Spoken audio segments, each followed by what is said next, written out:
And I'm working for healthcare reform because the system we have now literally ruins me both on a personal level and a professional level. The last two group practices that I worked for essentially went out of business because the insurance companies lowered their reimbursement rates so low that they couldn't stay in business. I was married for 25 years to a woman who was also a clinical psychologist.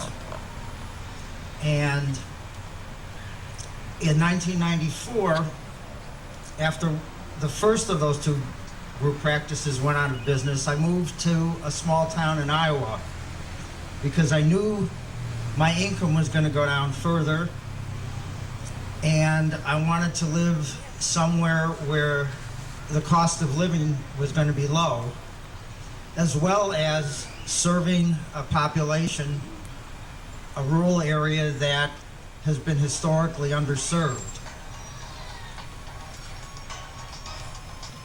Over the course of, I went into a town where they hadn't had any real mental health services for quite a while. And it started out, I was the only one in the practice. I built it up from myself to 5 full-time therapists and a psychiatrist.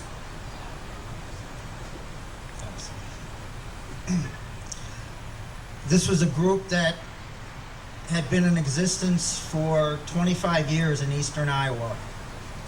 Eventually, the insurance companies drove down, as I said, drove down our fees to the point where they had to,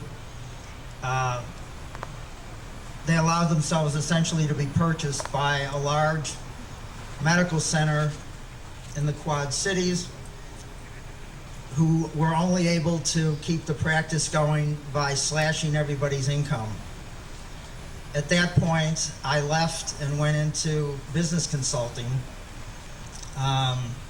But my wife continued to work for the practice so that we could continue our health insurance. About 2 years later, she had a serious car accident where she broke her neck. Fortunately, it didn't kill her and she wasn't paralyzed. But she had to sit for 3 months, immobilized for 3 months.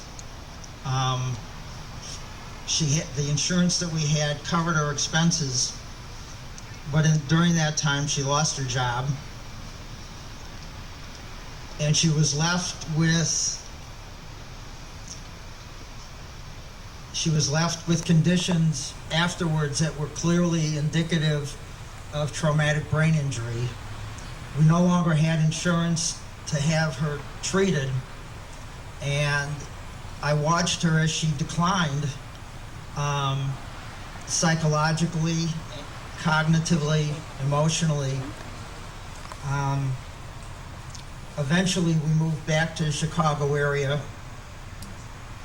and her changes became so severe that she became delusional, and eventually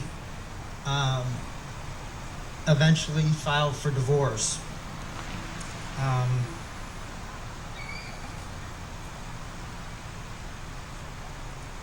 If this can happen to two bright, talented, educated professionals, it can happen to anybody. It's a tremendous waste, and that's why I'm out here standing and testifying. Thank you.